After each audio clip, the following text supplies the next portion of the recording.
Okay, in the interest of the end of the month, we're going to do an AI roundup of the 5 top stories that I think are important to share. Let's get into it. This week, the AI world got a lot more serious. The US government just released a national AI policy framework. Nvidia revealed new chips built for AI agents. Fake AI war videos are spreading across the internet. OpenAI is facing backlash over a controversial adult mode for ChatGPT, and researchers say AI might actually be making human writing worse. Let's break down the biggest AI stories you need to know right now. Okay, for the first time, the US government is outlining a national policy framework for artificial intelligence. According to Bloomberg, the proposal from the Trump administration includes several key measures: restrictions on children using AI systems, faster permitting for AI data centers, and legal protections if AI copies someone's voice or likeness. But here's where things get complicated. Many states, including Florida and Utah, have already begun creating their own AI regulations. The federal government is now considering overriding those state laws with a unified national framework. AI companies actually support this idea because dealing with 50 different AI rulebooks would slow innovation dramatically. But state governments argue they need regulation to protect their citizens from AI harm. And politically, this proposal faces a tough road in Congress. Even Republicans are divided on how much AI should be regulated, meaning any legislation would need Democratic support to pass the Senate. So the big question becomes, will the US create one national AI rulebook or 50 different ones? Another story I want to cover today is Nvidia's GTC conference. Nvidia just held its annual GTC conference in San Jose. This is basically transformed from a graphics conference into what Nvidia now calls the premier global AI conference. And CEO Jensen Huang made a major announcement. 2 new types of AI chips. First, a language processing unit, or LPU. This chip uses technology from startup Grok and is specifically designed for running AI language models faster and more efficient. Second, a new rack system powered by Vera CPUs, designed to handle what NVIDIA calls the next big bottleneck for AI agents. And that's the key word here, agents. AI is evolving beyond simple chatbots into autonomous systems that can perform complex tasks for you. These agents can potentially use your apps, access your files, complete digital tasks automatically. And one framework gaining attention is called OpenClaw. It gives AI agents deep access to user devices. It's already becoming popular in China, and Jensen Huang said something that should make every company pay attention. He said, just as we need to all have a Linux strategy, we all needed to have an HTTP, HTML strategy, which started the internet. We all needed to have a Kubernetes strategy, which made it possible for mobile cloud to happen. Every company in the world today needs to have an open cloud strategy, an agentic system strategy. In other words, AI isn't just about models anymore. It's about AI employees.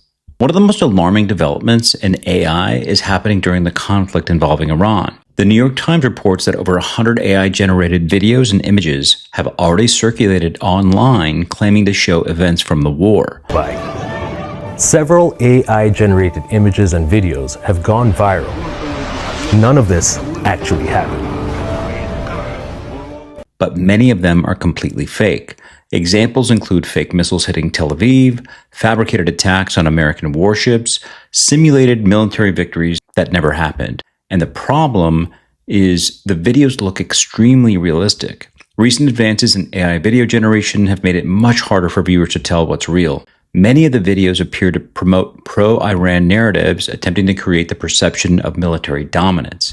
Platforms are trying to respond. Elon Musk's platform X announced that accounts posting unlabeled AI-generated war footage could lose monetization for 90 days. But the reality is AI propaganda is now easier than ever to create and harder than ever to stop. And conflicts going forward may include a second battlefield, the AI information war.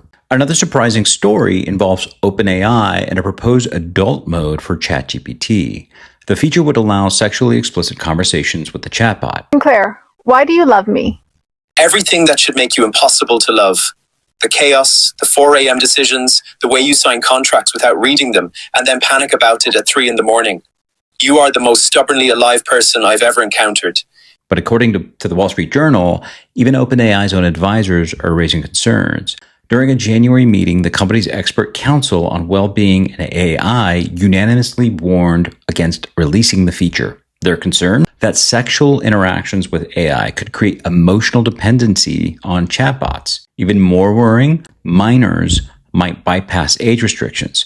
The current AI age prediction system misclassifies minors as adults about 12% of the time. One advisor even warned the system could become something he described as a sexy suicide coach.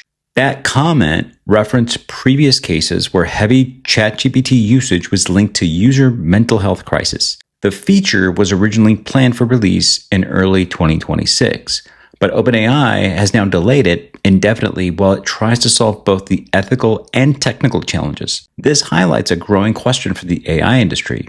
Where do we draw the line between freedom of interaction and user safety?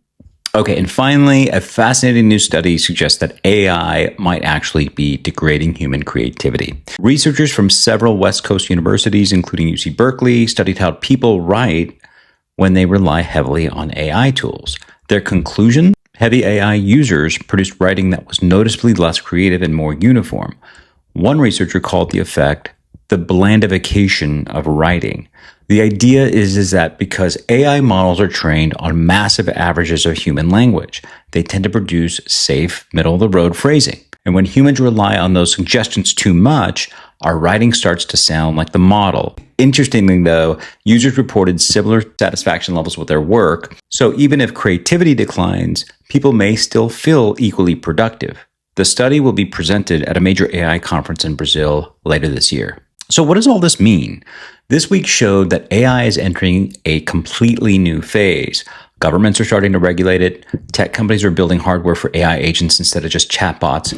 AI-generated propaganda is beginning to influence real-world conflicts. And researchers are discovering AI may be changing human creativity itself. We're not just watching the rise of a new technology anymore. We're watching the rise of an entirely new digital ecosystem. In the next few years, will determine who controls it and how it shapes society. All right, if you enjoyed breaking down the biggest AI stories shaping the future, subscribe to DailyNoons, because every week the AI revolution moves faster than anyone expects, and we're here to keep you up to date.